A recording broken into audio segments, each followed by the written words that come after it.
সে ছিল বিগত দিনে ছাত্রলীগের সন্ত্রাসী হিসেবে পরিচিত।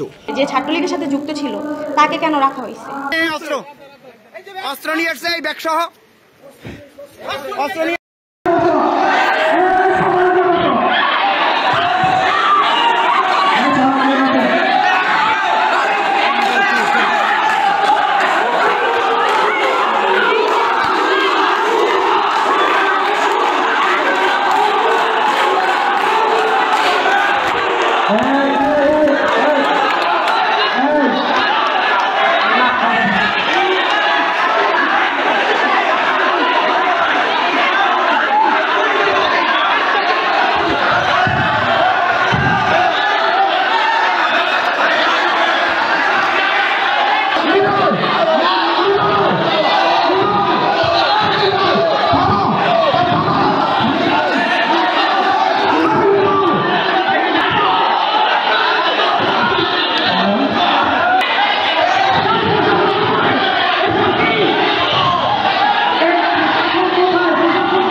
এই যে হামলা, অতর্কিত হামলা আমাদের উপর হয়েছে, এর কারণ তো আমরা নিজেও জানি না। আমরা বৈষম্য বিরোধী আন্দোলন করেছি, আমাদের দেশকে স্বাধীন করার জন্য। দেশ স্বাধীন হয়েছে, দেশ সংস্কার করার লক্ষ্যে আমরা সবাই এগিয়ে যাচ্ছি। আমি যতটুকু জানি জেলায় জেলায় কেন্দ্রীয় সমন্বয়ক, তথাকথিত কেন্দ্রীয় সমন্বয়করা এই জন্যই যাচ্ছে। আমরা কেন্দ্রীয় সমন্বয়ক টিম থেকে যারা যাচ্ছে জেলায় জেলায়, তারা যাচ্ছে বৈষম্য দূর করার জন্য, যেন কোনো ধরনের রাজনৈতিক কোনো এজেন্ডা, সিন্ডিকেট বা রাজনৈতিক দল টিকতে না পারে বা জায়গা না পায়। এজন্যই তো যাচ্ছে, তাই না? যেহেতু সাধারণ জনগণ যেন সমানভাবে অধিকার পায় তাদের সব।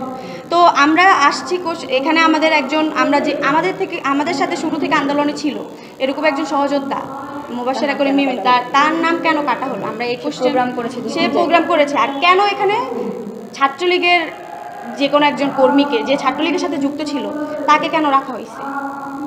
যেখানে আমাদের সাথে শুরু থেকে আন্দোলনে কিন্তু মিমি ছিল, তো তাকে বাদ দিয়ে ছাত্রলীগের একজনকে আপনারা রাখছেন। তো বৈষম্য বিরোধী আন্দোলনে আমরা নামছি, বৈষম্যটা থেকে গেল না? জেলায় জেলায় গিয়ে যদি কেন্দ্রীয় সমন্বয়ক হয়ে আপনারা বৈষম্যই করেন, তাহলে আমাদের তার কিছু বলার নেই। আমরা এই কোশ্চেন করতে এসে যদি অতর্কিত হামলার মুখোমুখি হতে হয়, তাহলে আর আমরা স্বাধীন বাংলাদেশ কই পেলাম? স্বাধীন বাংলাদেশটা আমার মনে হয় না। আমরা আজকে স্টুডেন্ট এসেছি, আমার বোনের অনুষ্ঠান ছিল আজকে, আমি দেখতে এসেছি। তো দেখি যখন আমার বোন নাই, তখন তো আমি কোশ্চেন করতেই পারি যে আমার বোন তো এখানে আন্দোলনে ছিল, তো সে তো কেন্দ্রীয় সমন্বয়কের দায়িত্বে ছিলেন, আমরা দেখেছি তাকে, তাহলে সে এখন কেন নেই? তো আমি গিয়ে তাদেরকে জিজ্ঞাসা করেছি তার নামটা নেই কেন। তো এটার জন্য আমাদের উপর হামলা করেছে। আসলে সত্যি কথা বলতে আমরা দেখতাম না যখন স্বৈরাচার ছিল, তখন তাদের পা চেটে হচ্ছে তারা পদ পেত, আর এখন দেখছি যারা সমন্বয়ক, যারা কেন্দ্রীয় সমন্বয়কের পদে, তারা পা চেটেই পাচ্ছে। আমরা তো সমন্বয়কের পদ পাওয়ার জন্য আসলে আন্দোলনটা করিনি, তাই না? এখানে প্রত্যেকে আন্দোলন করেছে, আমরা প্রত্যেকটি স্টুডেন্ট যারা মাঠে ছিলাম, তারা নিঃস্বার্থভাবে আমরা মাঠে ছিলাম। তাহলে কেন্দ্রীয় সমন্বয়করা কিভাবে একটা জেলাতে গিয়ে, একটা উপজেলাতে গিয়ে ছাত্র দলের সাথে, ছাত্র শিবিরের সাথে এরা বসে এরা মানে এটা করছে? আমার জেলায় কি এত কয়জন স্টুডেন্ট? আপনার জেলায় কি মাত্র এই 30 জন স্টুডেন্ট? তাহলে এরা কারা? আমি কি কোশ্চেন করতে পারি না স্টুডেন্ট হিসাবে? আমি অবশ্যই একটা কোশ্চেন করতে পারি। তো অবশ্যই বৈষম্য বিরোধী আন্দোলনে ছিলাম, অবশ্যই আমি কোনো দলের না, আমি কোনো সংগঠনের না, আমি সাধারণ স্টুডেন্ট। তো সেখান থেকে আমি কোশ্চেন করতে পারি যে আমার বৈষম্য তো তাহলে এখনও যায়নি, আমার বৈষম্য তো এখনও যায়নি। আমার বোন আমার সাথে আন্দোলন করেছে, সে এখন পর্যন্ত অসুস্থ, তার বুকের হাড় একটা ভাঙা, তাকে 8 জন পুলিশ ধরে মেরেছে সিঙ্গাপুর থেকে বুক এখন ঠিক করতে পারেনি, যাওয়া আসা করছে। তো সে প্রথম থেকে আন্দোলনে ছিল, আমরা প্রথম থেকে আন্দোলনে ছিলাম, তাহলে এখন তাকে কেন এখান থেকে বাদ দেওয়া হলো? সে অলরেডি 3টা প্রোগ্রাম করে এসেছে, তার জন্য এটা সে নিজের জেলাতে এসে কেন তার নামটা কাটালো? একটা প্রশ্ন। আরেকটা জিনিস হচ্ছে, আমাদের কিন্তু কেন্দ্রীয় সমন্বয় টিম আছে, উনি আমাদের খুব ভালো করেই চিনি। তো আমরা যখন কথা বলতে চাইছি, উনি কিন্তু ফার্স্টে আমাদের সাথে কথা বলতে রাজি হয়নি। যখন পরবর্তী পর্যায়ে সে রাজি হচ্ছে না, আমরা অবশ্যই স্টেজে যাব, তার সাথে কথা বলবো। যেহেতু সে আমাদের উত্তর দিতে প্রশ্নের জবাব দিতে চাচ্ছে না, আমাদের সাথে কথা বলতে চাচ্ছে না, বসতে চাচ্ছে না, আমরা অবশ্যই যাব। তাকে আমাদের তো অধিকার আছে, আমরা কেন ওই আন্দোলন করলাম? বাক স্বাধীনতার জন্য আমাদের তো কোশ্চেন করার অবশ্যই অধিকার আছে। সমন্বয়ক, কেন্দ্রীয় সমন্বয়ক সব কিছু বাদ থেকে একজন সাধারণ স্টুডেন্ট হয়েও, একজন সাধারণ নাগরিক হিসেবেও, সাধারণ জনগণ হিসেবেও আমার কোশ্চেন করে। তো উনি বলছে যে আপনারা স্টেজে উঠে বিশৃঙ্খলা সৃষ্টি করতেছেন, আপনার প্রোগ্রাম বানচাল করতে আসছেন, যেখানে আমরাই চাচ্ছি যে জেলায় জেলায় গিয়ে প্রোগ্রামগুলো হোক, জনসচেতনতা গড়ে উঠুক, সেখানে আমরা কেন বিশৃঙ্খলতা সৃষ্টি করতে যাবো? আপনারাই তো আমাদের সাথে বসলেন না, আপনারাই তো আমাদের প্রশ্নের জবাব দিলেন না। তো বিশৃঙ্খলতা কি আমরা সৃষ্টি করছি, নাকি আপনারাই জায়গা জায়গায় গিয়ে বৈষম্য করতেছেন, সেই হিসেবে বিশৃঙ্খলতার সৃষ্টি হচ্ছে? আর আমরা সমন্বয়ক বলতে হাজার হাজার সমন্বয়কে চিনি, আমরা সমন্বয়ক বলতে 7 জনকে চিনি।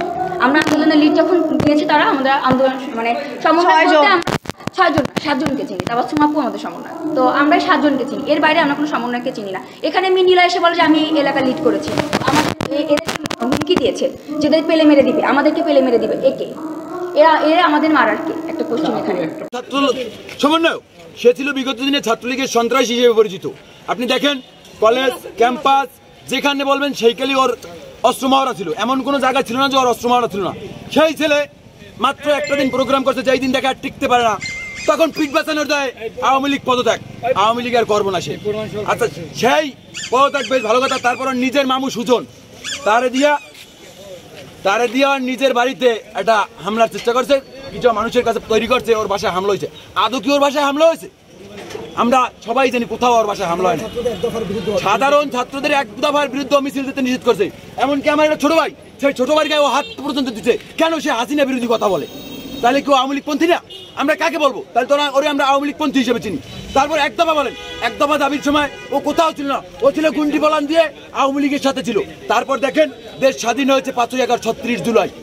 সেই 5ই আগস্টের পর বরগুনার শহর থেকে শুরু করে অলি গলি প্রত্যেকটা ইউনিয়ন পর্যন্ত আর চাঁদাবাজি সিন্ডিকেট, আমতলি বলেন, তালতলি বলেন, বামনা বলেন, পাথরকাটা বলেন, এমন বরগুনা সরকারি কলেজ এমন কোন জায়গা নাই যে এখানে নিলয় যায় সিন্ডিকেট না করে। ঠিক। তোমাদের দাবি কি? আমাদের দাবি এই ছাত্রলীগের সন্ত্রাসী, এই ছাত্রলীগের দালাল, আওয়ামী লীগের দালাল এজেন্ডা, এই নিলয়কে আমরা এই ছাত্র সমাজ চাই না। আমি একজন সাধারণ ছাত্র হিসেবে পরিচয় দিচ্ছি, কারণ আমি এক দফা থেকে শুরু করে, আমি মোহাম্মদ সুজন মির্জা, আমি এক দফা থেকে শুরু করে এমন কোন আন্দোলন নাই, এখানে প্রশাসনের বাইরে আছে, আমার ফেস পরিচিত, সবাই চেনে, এমন কোন আন্দোলন নাই। লাস্ট ওরা বরগুনায় কেউ এক দফা আন্দোলন করে নাই। আমি ছেলে নেতৃত্ব দিয়ে চান্দখালি প্রোগ্রাম করছি, চান্দখালি প্রোগ্রাম করে সকালে চান্দখালি শেষ করছি, বিকালবেলা গড়িচেন্না বাজারে 3 গাড়ি ডিবি 2 গাড়ি পুলিশ আমার উপরে এমন ভাবে পড়ছে যে কোনো মূল্যে সুজনকে এখান থেকে তুলে নিয়ে যাওয়া হবে, যে কোনো মূল্যে। কই আমরা তো পালাইনি, তাহলে ও পালিয়ে আজকে কিভাবে সমন্বয়ক দাবি করে? এটাই আমাদের দাবি।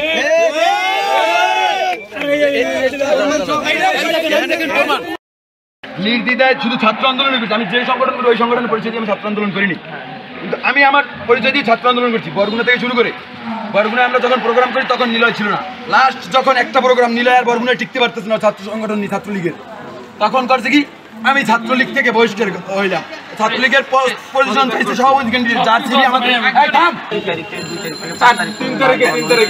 একটা প্রোগ্রাম করছে মাত্র, দুইটা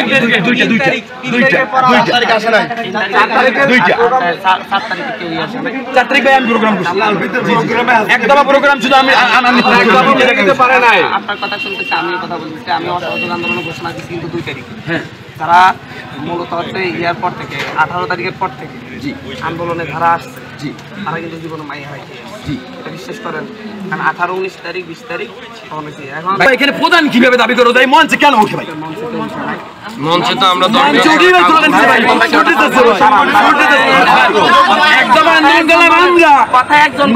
একদিন প্রোগ্রাম করে সে মঞ্চের দায়িত্ব পায়, এটা কেমন ধরনের নিয়ম ভাই? আপনারা যদি আমার গেস্ট হিসেবে আসেন, আমার কথা শুনতে হবে। কথা হচ্ছে এখানে মিলে কোনো মঞ্চের দায়িত্ব পাই না। মঞ্চ সাজানোর দায়িত্ব ছিল সেও মঞ্চ যখন আসছে কিছু বান্ধবী আসছে, আইসা তারা যখন বিশৃঙ্খলা তৈরি করতে চাইছে, তাদেরকে সরাইতে তারা উঠে গেছে, তারপর নামাইয়া দিয়েছে। এটা হয়ে গেছে, কেউই নেই সেখানে দায়িত্ব পাই, প্রশাসন আছে, আপনারা আছেন, আপনারাই যথেষ্ট। নিলয় কেন? নিলার লোক এই অস্ত্র নিয়ে গেছে, এই নিলার লোক অস্ত্র নিয়ে গেছে, এই অস্ত্র নিয়ে গেছে, এই অস্ত্র নিয়ে আসছে, এই ব্যাগ সহ অস্ত্র নিয়ে আসছে, এই যে ব্যাগ সহ অস্ত্র নিয়ে আসছে এই ছেলে।